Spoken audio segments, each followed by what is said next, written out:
अस्सलाम वालेकुम dear students, मैं हूं मोहम्मद नवाज़, आपका केमिस्ट्री टीचर। उम्मीद आप खैरियत से होंगे। Last time chemistry second year chapter number 2 S block elements में comparison of properties of alkali and alkaline earth metals का टॉपिक हमने स्टार्ट किया था, जिसमें हमने कार्बोनेट्स को डिस्कस कर लिया था और साथ में हमने हार्ड ऑक्साइड्स को और सल्फेट्स डिस्कस किया है। आज हम कार्बोनेट्स और नाइट्रेट्स को डिस्कस करेंगे। सेम उसी पैटर्न पे हम दोनों अल्कली और अल्कलाइन अर्थ मेटल्स की जो प्रॉपर्टीज़ उसे कंपेयर करेंगे, उनकी रीजंस भी जानते हैं कि अगर इनमें वेरिएशन है तो वो किस वजह से है। तो सबसे पहले अल्कली मेटल्स में सोलबिलिटी इन वाटर। तो आपके पास सबसे फर्स्ट हमारे पास क्या है, सोलबिलिटी के हवाले से पॉइंट है कि अल्कली मेटल्स के जितने भी कार्बोनेट्स हैं, कार्बोनेट्स उन्हें कहते हैं जिनमें क्या मौजूद हो, CO3 नेगेटिव कार्बोनेट मौजूद हो। CO3 यानी कि किसके एंड पे ला रहा हो, किसी भी कंपाउंड के एंड पे, हम उसको कार्बोनेट्स कहते हैं। जितने भी कार्बोनेट्स हैं वो अल्कली मेटल्स के वाटर में सोलुबल हैं सिवाय लिथियम कार्बोनेट के। रीज़न क्या है, कल मैंने आपसे बताया था कि जो सोलबिलिटी है ये डिपेंड करती है लेटेस्ट एनर्जी पे, और लेटेस्ट एनर्जी ये डिपेंड करती है कैटाइन और साइज ऑफ एनायन के ऊपर। तो जो आपके पास लिथियम का साइज़ है ये स्मॉल होता है, यानी कि इन दिस केस कैटाइन का रेडियस स्मॉल है, जिस वजह से आपके पास इसकी जो हाइड्रेशन एनर्जी है वो क्या है, वो आपके पास ज़्यादा है। अब देखिएगा यहाँ पर कि जो लिथियम में एक और भी एक्सेप्शन है कि लिथियम जो कि ये पेक्युलर बिहेवियर भी शो करता है, इस वजह से इसका जो कार्बोनेट है वो आपके पास वाटर के अंदर इनसॉल्युबल है। जनरल पैटर्न ये है कि अगर आप डाउन द ग्रुप आते हैं तो अल्कली मेटल्स की सोलबिलिटी ये इंक्रीज़ करती है कार्बोनेट्स की। नेक्स्ट अगर हम बात करें पैरेलल्स के अल्कलाइन अर्थ मेटल्स की, जो अल्कलाइन अर्थ मेटल्स के कार्बोनेट्स हैं ये इनसॉल्युबल इन वाटर हैं, और डाउन द ग्रुप इनमें जो सोलबिलिटी का ट्रेंड है वो डिक्रीज़ कर रहा होता है। वो आप रिलेशन को डिस्कस कर सकते हैं वहाँ पर भी। सेकंड प्रॉपर्टी है थर्मल स्टेबिलिटी। थर्मल स्टेबिलिटी में आपके पास जितने भी अल्कलाइन अर्थ मेटल्स के जो कार्बोनेट्स हैं वो हाईली स्टेबल हैं, यानी कि आप कार्बोनेट्स को डिकम्पोज नहीं कर सकते। क्यों नहीं कर सकते, अभी हम रिलेशन देखते हैं। सिवाय किसके, लिथियम कार्बोनेट के, यानी कि जो लिथियम कार्बोनेट है, लिथियम कार्बोनेट डिकम्पोज होता है। जब लिथियम कार्बोनेट डिकम्पोज होगा तो लिथियम कार्बोनेट के डिकम्पोज होने से हमें लिथियम का ऑक्साइड मिलता है, normal oxide, plus CO2 gas हमें ये मिलती है। लेकिन जो बाकी अल्कली मेटल के कार्बोनेट्स हैं वो डिकम्पोज नहीं होते, और डाउन द ग्रुप जो स्टेबिलिटी है, stability of thermal stability down the group ये इंक्रीज कर जाती है। और अगर हम बात करें अल्कलाइन अर्थ मेटल्स की तो ये लेस स्टेबल हैं, ये आसानी से डिकम्पोज हो जाते हैं, और डाउन द ग्रुप इनकी जो आपके पास जनरल स्टेबिलिटी है वो क्या होती है, वो आपके पास से इंक्रीज कर जाती है, लेस स्टेबल हैं। लेकिन जब टॉप बॉटम मूव कर रहे होते हैं इनकी जनरल स्टेबिलिटी ये इंक्रीज कर रही होती है। थर्मल स्टेबिलिटी का एक रिलेशन आपने याद रखना है। थर्मल स्टेबिलिटी ये डायरेक्ट है किसके, आयनिक करैक्टर के। आयनिक करैक्टर किसी भी आयन का जितना इंक्रीज करेगा उसकी स्टेबिलिटी उतनी ही बढ़ जाएगी। अब आयनिक करैक्टर कब बढ़ेगा, आयनिक करैक्टर इंक्रीज करता है डाउन द ग्रुप।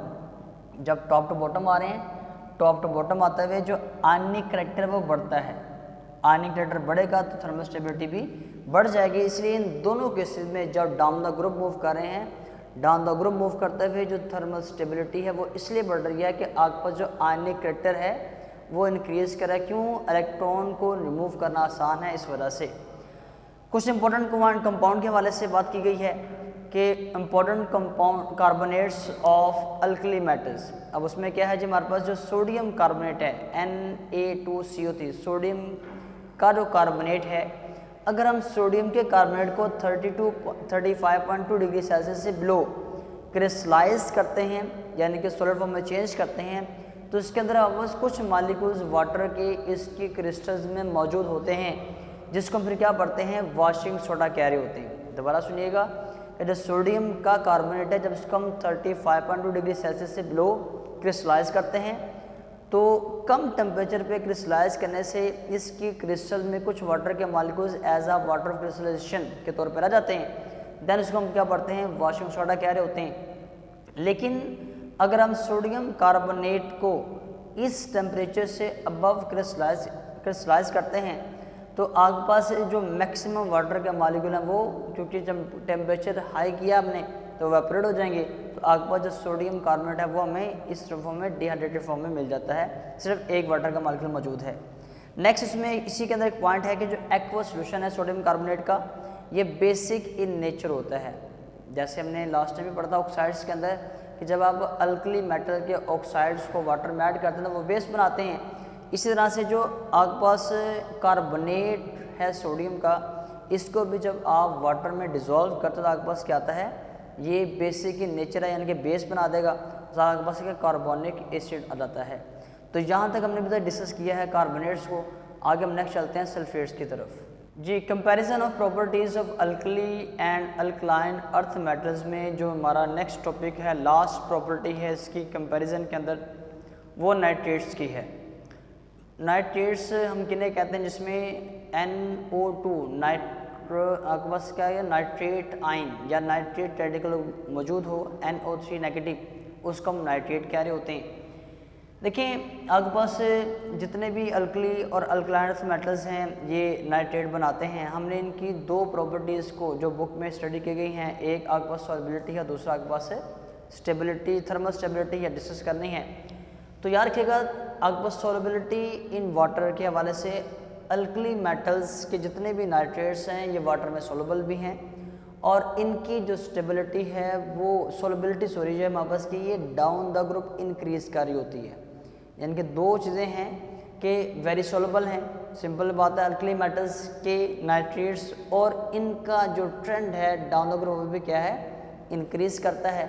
रिलेशन को याद रखिएगा, उस रिलेशन के अकॉर्डिंग आपने इसको डिस्कस करना है। इसी तरह से जो अल्कलाइन अर्थ मेटल्स हैं, अल्कलाइन अर्थ मेटल्स के जो नाइट्रेट्स हैं ये भी वाटर में सोलबल हैं, और इनका भी जनरल ट्रेंड क्या है, ये डाउन द ग्रुप सोलबिलिटी इनकी भी इंक्रीज कर रही होती है। सेकेंड वापस है थर्मल स्टेबिलिटी। थर्मल स्टेबिलिटी के हवाले से याद रखिएगा जो लिथियम का नाइट्रेट है और जो अदर नाइट्रेट्स हैं ये डिकम्पोज होते हैं, लेकिन वैसे स्टेबल हैं, वेरिएबल स्टेबल हैं, लेकिन जब इनको हम डिकम्पोज करते हैं तो ये डिफरेंट तरह की प्रोडक्ट्स प्रोवाइड करते हैं। तो ये चूँकि पैक्टिकल बिहेवियर भी है।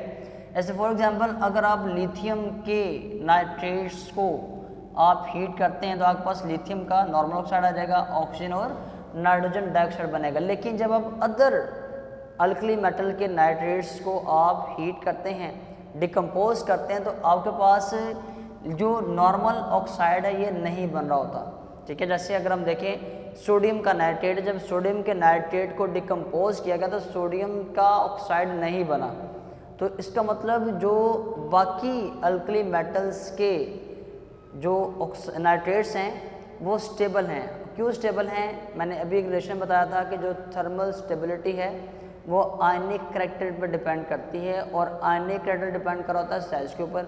जैसे आप डाउन द ग्रुप मूव कर रहे हैं तो अल्कली मेटल्स का जो साइज है इंक्रीज कर रहा है, आयनिक करैक्टर बढ़ रहा है, आयनिक करैक्टर बढ़ने से उनकी जो स्टेबिलिटी है वो भी इंक्रीज कर रही होती है। सेम इसी तरह से जो आपके पास तमाम जितने भी अल्कलाइन अर्थ मेटल्स के नाइट्रेट्स हैं ये इनकी भी स्टेबिलिटी जो है वो इंक्रीज करती है डाउन द ग्रुप। यानी कि जो टॉप पे नाइट्रेट है आप उसको डिकम्पोज कर सकते हैं, लेकिन जब टॉप टू बॉटम आप मूव करेंगे तो जो नीचे बेरियम नाइट्रेट है आप उसको डिकम्पोज नहीं कर सकते। जैसे फॉर एग्जांपल अगर आपके पास किसी भी अल्कलाइन अर्थ मेटल का नाइट्रेट है, जब आप उसको डिकम्पोज करते हैं तो उसका ऑक्साइड आएगा और साथ में नाइट्रोजन डाइऑक्साइड गैस आ जाएगी। फॉर एग्जांपल कैल्शियम नाइट्रेट को हमने डिकम्पोज किया है, जब कैल्शियम नाइट्रेट को डिकम्पोज करेंगे तो कैल्शियम का ऑक्साइड और साथ में नाइट्रोजन डाइऑक्साइड गैस हमें ये मिल जाएगी और साथ में ऑक्सीजन गैस मिलती है।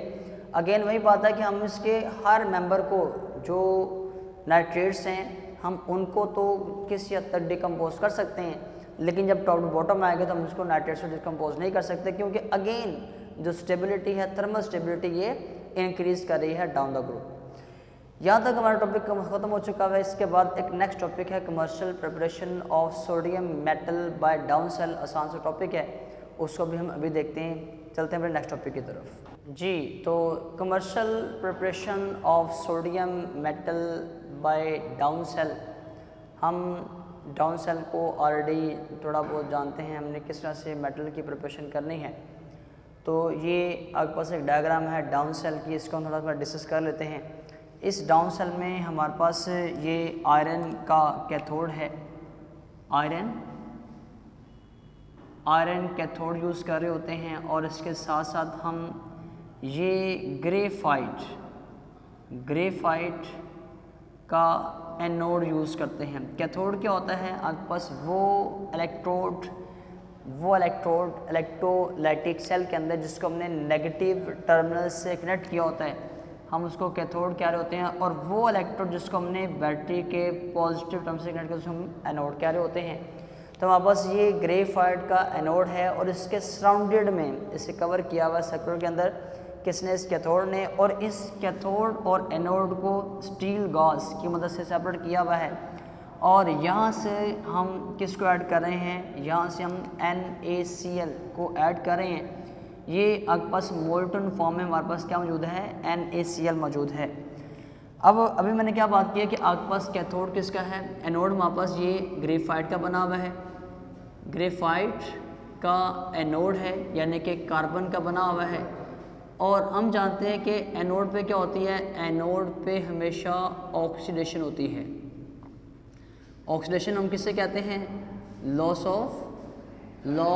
ऑफ इलेक्ट्रॉन को। तो बेसिकली इस प्रोसेस के अंदर आपके पास जो सोडियम क्लोराइड है, सोडियम क्लोराइड अगर हम सॉलिड फॉर्म में लेते हैं तो सोडियम क्लोराइड का जो मेल्टिंग पॉइंट है, सोडियम क्लोराइड का मेल्टिंग पॉइंट 801 डिग्री सेल्सियस होता है, जो कि बहुत ज़्यादा है। तो इसके मेल्टिंग पॉइंट को हम कम करने के लिए क्या करते हैं, हम कैल्शियम क्लोराइड को यूज़ करते हैं, जिससे जो आपके पास ये मेल्टिंग पॉइंट है डिक्रीज़ कर जाता है 600 डिग्री सेल्सियस तक। जी, सोडियम क्लोराइड को जब हम मेल्ट करते हैं 600 डिग्री सेल्सियस पे, तो जो सोडियम क्लोराइड को जब सॉलिड से इसको मेल्ट किया जाएगा तो हमारे पास दो किस्म के आयंस प्रोड्यूस हो जाएंगे, हमारे पास सोडियम आयन और क्लोराइड आयन। ये जो क्लोराइड आयन है ये मूव कर जाएंगे एनोड की तरफ। क्लोराइड आयन जब एनोड की तरफ मूव करेंगे तो वहाँ पर जाकर ये इलेक्ट्रॉन को लूज़ कर देंगे और क्लोरीन गैस को प्रोड्यूस करेंगे। और रिमेनिंग जो हमारे पास पॉजिटिव आयंस हैं, सोडियम पॉजिटिव आयन, ये सोडियम पॉजिटिव आयन कैथोड के पास जाएंगे और यहाँ पर जाकर इलेक्ट्रॉन्स को गेन करेंगे और हमारे पास क्या आ जाएगी, हमारे पास sodium metal in liquid state आ जाएगी। कैथोड मैंने भी कहा था कि कैथोड किसका बना हुआ है, यहाँ पर कैथोड ये आयरन का बना हुआ है। और कैथोड पे क्या होनी है, कैथोड पे हमेशा रिडक्शन हो रही होती है। रिडक्शन किसे कहते हैं, गेन ऑफ इलेक्ट्रॉन को। तो यहाँ पर बेसिकली जो सोडियम के आयंस हैं ये इलेक्ट्रॉन गेन कर रहे हैं। इलेक्ट्रॉन कहाँ से आए हैं, जो कि क्लोराइड आयन ने इलेक्ट्रॉन लूज़ किए हैं, उन्हीं इलेक्ट्रॉन को इस सोडियम ने क्या किया है, गेन कर लिया है। अगर आप यहाँ पर डायग्राम में देखें तो जो आपके पास ये आपके पास मौजूद है ग्रेफाइट यानी कि एनोड, यहाँ पर जो क्लोराइड आयंस आके इलेक्ट्रॉन को लूज़ कर रहे हैं और यहाँ पे क्या बन रही है, क्लोरीन गैस। उस क्लोरीन गैस को हम यहाँ से जो डोम शेप है यहाँ से हम अपर साइड से इसको कलेक्ट कर रहे हैं क्लोरीन गैस को, जबकि जो कैथोड है इस कैथोड पे हमारे पास क्या आ रही है, इस कैथोड पे हमारे पास जो सोडियम मेटल है मोल्टन फॉर्म में हम इसको एक्सट्रैक्ट कर रहे हैं, सेपरेट कर रहे हैं। तो इस तरह से हम क्या करते हैं, इस डाउन सेल के अंदर सोडियम क्लोराइड की इलेक्ट्रोलाइसिस करवा के हम सोडियम मेटल को प्रिपेयर कर रहे होते हैं। हम क्यों इसी मेथड को प्रेफरेंस करते हैं, क्योंकि इस मेथड के कुछ एडवांटेजेस भी हैं। जैसे metallic fog is not produce. अब मेटालिक फोग क्या है, यानी कि जो मेटल है, हम जो मेटल यहाँ पे एक्सट्रैक्ट कर रहे हैं वो लिक्विड फॉर्म में एक्सट्रैक्ट कर रहे हैं, हमें लिक्विड फॉर्म में सोडियम मेटल मिल रही है, जो कि पॉसिबल नहीं है अदरवाइज, क्योंकि ये हाईली रिएक्टिव होती है। तो हमें जब ये लिक्विड फॉर्म में मिली है तो इस मेटल्स के जो फ्यूम्स हैं, जो पार्टिकल्स हैं वो नहीं बनते, जिसको मेटालिक फॉग कह रहे होते हैं, वो नहीं बन रहे होते, और बड़ी आसानी से जो सोडियम मेटल है वो लिक्विड फॉर्म में हमें एग्जिस्ट कर रही होती है, हमें मिल रही होती है 600 डिग्री सेल्सियस पे। अदरवाइज सोडियम मेटल को मेल्ट करने के लिए हमें 801 डिग्री सेल्सियस टेम्परेचर रिक्वायर्ड होता है। थर्ड के आसपास जो भी प्रोडक्ट्स प्रोड्यूस हो रही हैं वो हमारे सेल के जितना भी मटेरियल है उसके ऊपर अटैक नहीं करते, हमारा जो सेल है वो डैमेज नहीं होता। तो मेटालिक फॉग प्रोड्यूस नहीं होती, लिक्विड जो सोडियम है हम उसको कलेक्ट कर सकते हैं इजीली 600 डिग्री सेल्सियस पे, और साल में जो भी हमारे पास सेल का मटेरियल है ये डिकम्पोज नहीं होता या ये इफेक्टेड नहीं होता जो हमारे पास प्रोडक्ट्स प्रोड्यूस हो रही हैं यहाँ तक। तो ये हमने 2 टॉपिक्स को आज कवर किया है, एक स्मॉल टॉपिक था लेकिन ये इम्पोर्टेंट टॉपिक है जो कि लॉन्ग क्वेश्चन में आ सकता है, आ चुका हुआ है सेकंड चैप्टर में, तो इसलिए इसको लाजमी तौर पर इस तरीके से तैयार किया जाएगा। अपना ख्याल रखिएगा। अल्लाह हाफ़िज़।